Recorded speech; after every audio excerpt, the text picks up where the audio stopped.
So these are these notes right here. This codex, no, these are my notes, written in my horrible spider scrawl. Oh, it's secret. Oh, you want to read it, but I won't let you. Oh, I'm teasing you, but am I really? So these are the things I learned during the Sam Vaknin seminar. I found it very useful. Somebody messaged me today and they said, I feel very different after the Sam Vaknin seminar. Why is that and how did that happen? And I said, so do I. I don't know why. When I figure it out, I'll tell you. Whenever I talk to Sam, you know, even in just casual chats with him, I actually find I get a lot of information from him that really, really stays with me. And it does alter my view of reality. Sam describes himself as a kind of human scanner. He scans other human beings for, well, he doesn't perceive himself as a human being per se, and as such, at certain levels, obviously he knows consciously he's a human being. He's used the metaphor of being artificial intelligence, but it is just a metaphor. It's not that he actually really thinks he's made of artificial intelligence. He knows he's a human being. But whenever I speak to him, I think because he is very intelligent, very educated on this subject, there is usually a degree of revelation that I get from that really helps. But this seminar, working with him on this seminar, was a very, very big jump forward for me. And there are issues in my own life personally that I now don't see the same way as I did before the seminar. So this lady saying to me, I feel like I've changed and I don't know why, can you tell me? It's not particularly surprising. Now there are things that I want to share with you, but I'm not going to spew out all my notes the way I would usually in ADHD fashion. All these notes in ADHD fashion, interspersed with silly voices and some jokes and some references to films, because that would be wasteful. I'm going to give this to you in parts, and I want you to really think about what I'm saying. I just want to clear something up, which is that the purpose of the seminar was never to give people the hope that by observing me interacting with Sam, and by observing Sam and his wife Lydia interacting together and speaking together, because this is the first time that Lydia has taught or spoken at a seminar apparently, and she did really well, and people really, really loved her. But the effort was never to sort of suggest, hey, this is what can happen when you're interacting with an NPD, and I have a functional relationship with Sam. Lydia is married to Sam, and they have you know, an intimate, loving relationship that Sam spoke about during the seminar, very touchingly, and many people were moved to see the clear and obvious affection and love between Sam and Lydia. The point of this was not to say to people, look, you can have this with your NPD. If you've been in a romantic relationship with somebody, that you can enjoy the same kind of thing. That was never the point.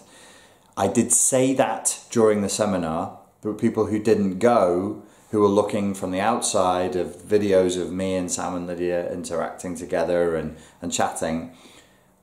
A few people have sent me emails through going, oh, it gives me hope. No, don't have hope, and here's why you shouldn't have hope.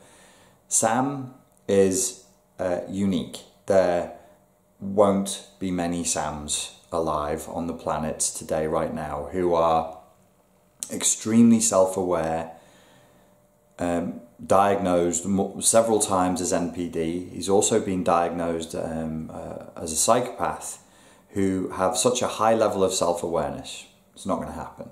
Who have a really, really high IQ, and who are extremely fucking well researched on this subject. There is a depth of knowledge in Sam just about psychotherapy, psychoanalytic theory in general. He can speak very fluently on that topic, any aspect of that topic that you would want to talk about. He knows the research, he knows the history of the research, he knows the political factors that externally guided the direction of the history of that research to date. And he even has a good functional knowledge of the internal political, with a small p, political struggles between different psychotherapists, different psychoanalytic schools, and so on and so forth, that I don't have. And I don't know anybody else who has that amount of information and data. So Sam is unique in that respect.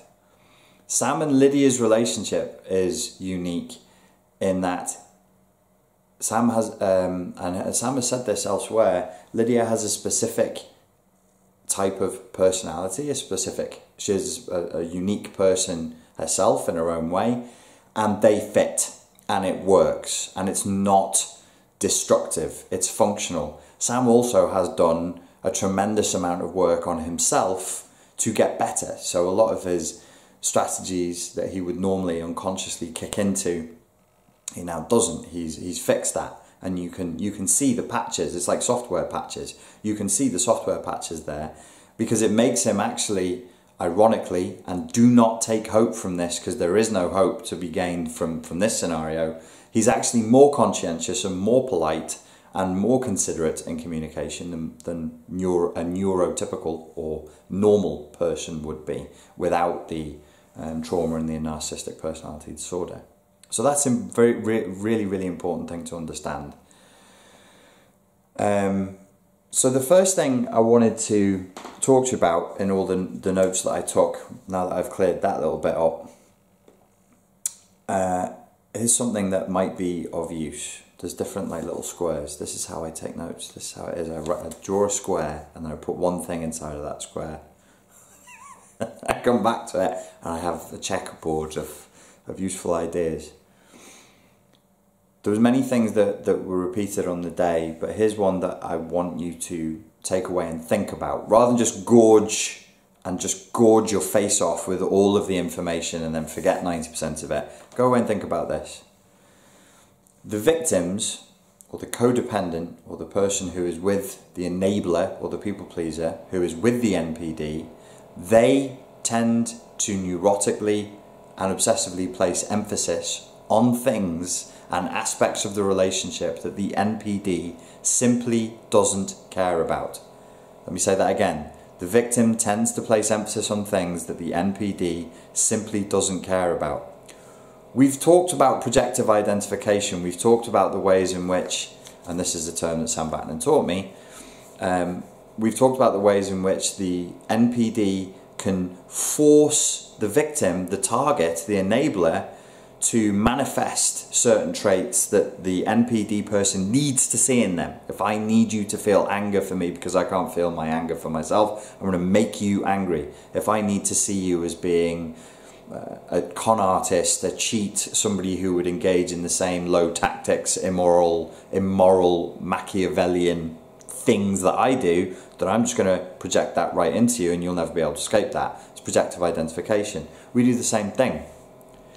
It's like I've been saying, the NPD and the enabler are close cousins. You know, they're brother and sister really. They're raised in the same close family unit. We do the same thing. So we do projective identification onto the NPD. You're behaving this way, so you must be feeling this. You're saying those words in that sequence, in that syntax, so I'm decoding that through my perceptual filters to mean this thing over here, and I'm making it me. I'm making it my version of reality. You're saying that because you're compassionate and caring. You're saying that because you're hyper conscientious and you fear judgment. You're saying that, you know, so I'm attributing a lot of my own traits and my own belief systems and my own map of reality onto the NPD. And this came up time and again.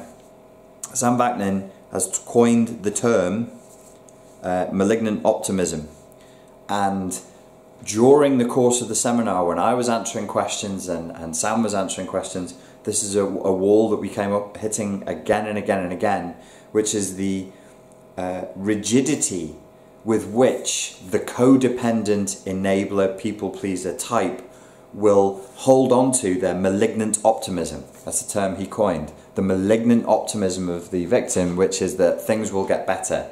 Now, I'm going to get into why this malignant optimism gets locked in place and the magical thinking that the codependent enabler engages in another video. Not just now, I'm not going to spew it all now. There is something I should say. I'd stopped, my seminar was on day one, to just ask the question, and I even threw it open to Sam, which is, we need another word that is not codependent. That's not correct. Not everybody who gets trapped in a relationship with a narcissist is a codependent. Not everybody who gets trapped into a relationship with an emotionally abusive person was necessarily the victim of emotional abuse in childhood. However, if you weren't the victim of emotional abuse in childhood, but you still found yourself locked into this narcissistic abusive relationship, the question you must ask yourself as a sovereign adult is, why the fuck did I stay in a relationship that I consciously knew was abusive and that caused me pain? And that's a question we all have to answer one way or another, if we are to heal. So my day one was all about healing and how to get from your white belt status to your black belt status, where ultimately you would be healed of this thing and you would never get involved in a narcissistically abusive relationship ever again. That was the idea. You've got to ask these questions of yourself. Why did I stay in it? So why is codependent wrong? Because not everybody who gets trapped in a relationship with a narcissist is a codependent. Sam said to me once in an email that the NPD character, the NPD type, when they are effective, when they are overt, and they know what they're doing, they can be thought of as a kind of human blender in which they can make the target whatever they want the target to be. And they can, so if the person is quite strong and is quite confident, does have boundaries, all those boundaries can get punched through and they can be weakened and reduced to something else. What I tend to see myself with the clients that I'm saying is that there was emotional abuse or at least neglect in childhood, and that is creating the porous ego boundaries that allow the relationship to continue. But sometimes that doesn't happen. So that's one reason to not use the word codependent. The second reason we shouldn't be using the word codependent is because the person with NPD is also codependent. Their sense of self, their sense of who they are, is wholly dependent on a sick, symbiotic relationship with another human being or human beings, or in some cases an institution or a concept of people. Like if I'm a narcissistic, drug-addicted rock star, the public, the fans. That's at the very, very least. There will probably also be other people in my environment who are closer to me, who I'm addicted to their attention. The narcissist is a codependent. It's a form of codependence. We also can't say NPD over here and person with CPTSD over here. That doesn't work. Why not? Because narcissism is a manifestation of CPTSD. It is a predatory response to CPTSD. The NPD response to CPTSD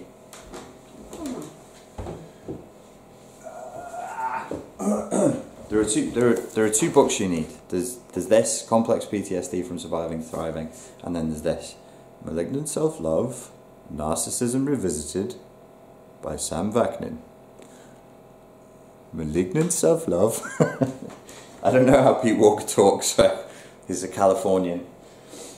He'd be like, yeah, complex PTSD. That's a hippie voice. Okay, listen, Californians, don't be so sensitive, you pot smokers, you.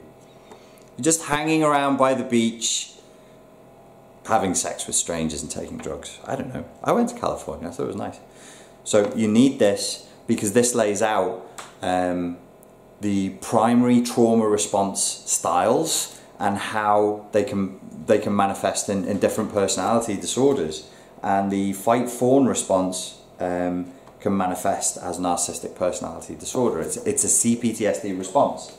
So the other thing that we would say sometimes, whether it's covered in this book, by Sam Vaknin, Malignant Self-Love, is we sometimes say the NPD and the empath, because these guys don't have any empathy. Oh, no, no, no. They have plenty of empathy. It's what Sam calls cold empathy. It's the cold empathy of a predator.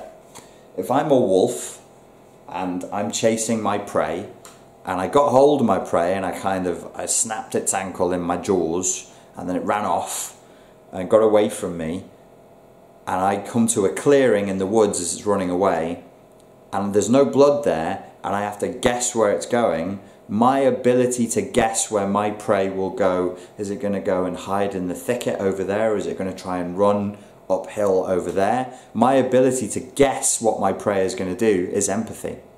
My sense of knowing what you're thinking, that's empathy. Now, I am European. I am from the Britain. So don't get uptight. Some Americans get a little bit hypersensitive. The way English people and therefore Europeans will tend to use European English. Europeans will tend to use English. There is something called American English, and we use language slightly differently. On this key point, don't get upset with me. The way English people use empathy is better. It's more technically accurate.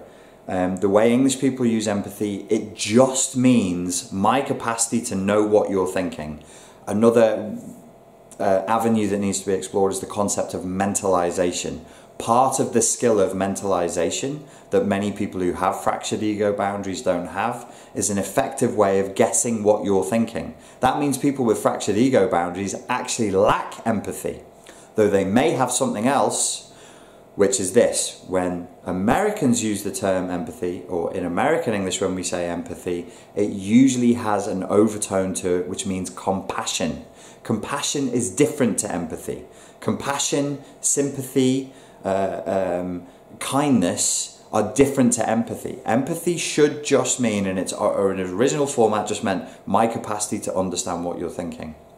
If I'm excessively compassionate and I assume some sad story about what it is that you're thinking, that actually means I have plenty of compassion, but I don't have empathy, because I'm actually not effectively reading what you are thinking, or what your facial expressions, your actions and your words really mean. What's really going inside of your head or inside of your heart. I actually don't know. So I actually lack empathy.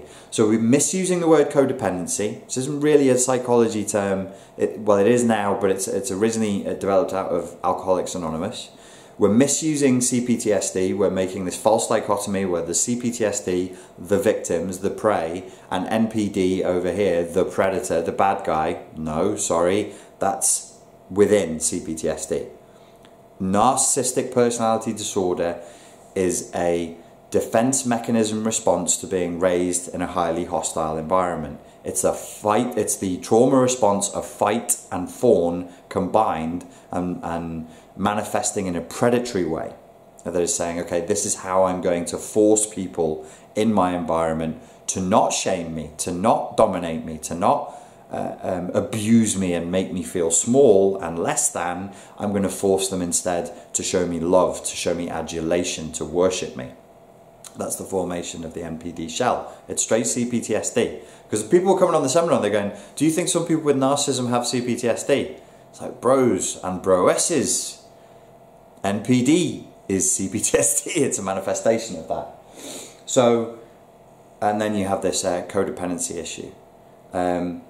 If you know, there are other terms that are there. Well, here we go. So I just said about American English versus English English. On this one, English English gets it right. Empathy should just mean, but no, it doesn't. It's moved. The goalposts are shifted, so it kind of means compassion. So what Sam says is cold empathy, to bring it back to its original meaning, which is my ability to hallucinate, to effectively model what you're thinking or feeling based on your actions. Here's another thing though. American English gave us codependency. That's an American English term. It's a very, very useful term. But we can't keep saying codependency. We can't say CPTSD. Victim is kind of lame. Enabler is something I've been using, but it's a bit weak and it's a bit flaccid. And people pleaser, similarly, is not particularly strong. But we need a good term to label what it is when somebody has been targeted by another person with NPD and they've stayed in the relationship. The reason why we need good terms is because that empowers people and permits them to heal.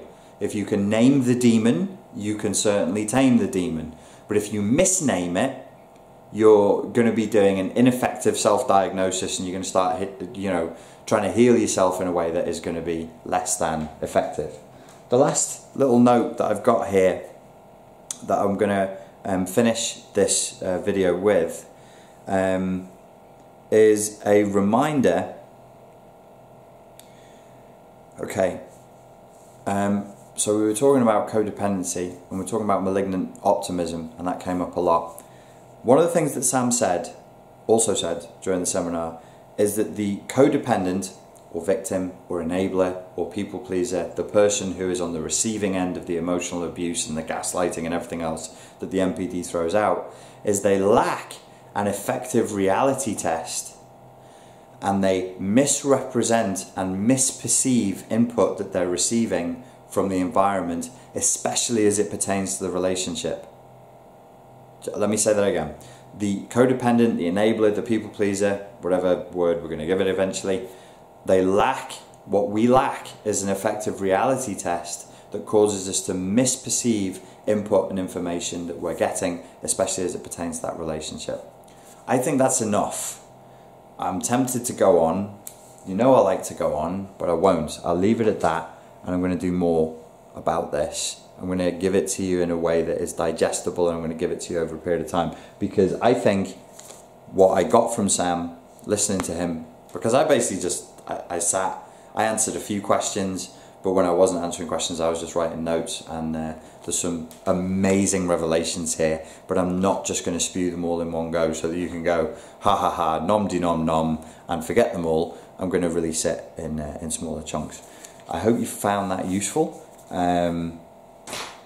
One of the things that I got from doing the seminar, from listening to Sam, and from being with Sam and Lydia, and from being with the people who attended the seminar and chatting to them, is it really renewed my interest and passion in this subject, because it let me see how we can really help humans. We can help actual real live human beings right now, and the help is desperately needed, and the help can be given, effective help can be given inside of an hour conversation or a 3-hour, 4-hour talk. It can really help, it can really change people's lives for the better. Okay, thank you very much for your time and for your attention, and I look forward to speaking to you again soon. Oh, before I go, I've had some questions about how do I know when the podcasts are coming out and the videocast. Why haven't you joined my mailing list? Go to SpartanLifeCoach.com, put your name and the email in the thing, and then it sends you an email back and says confirms your subscription, and then you're on my mailing list. I'll tell you whatever I'm doing on there. Please also like this video and subscribe to it. I checked my stats the other day. Loads of people are watching these videos and they're not liking and subscribing. You liking and subscribing this video is good YouTube karma. It means the algorithms will say this is a good high quality video, and they will push it to other people you're not desperate because you've been with me for a while. I don't have desperate people here. I have saved souls here. Young warriors in training, you know, green belts and blue belts right here. But other people who are getting crappy information that's not good from folks who don't know what they're doing, they're looking around, and the YouTube machines of the Matrix will look at what they're looking, saying, oh, they're interested in emotional abuse and MPD, and if you like and subscribe my videos, then it'll go, haha, they should also watch this, and they've got a better chance of cyber running into me, as 'twere. Okay, that's enough, I think. Thanks for your time and your attention, and I look forward to speaking to you again soon. Thank you.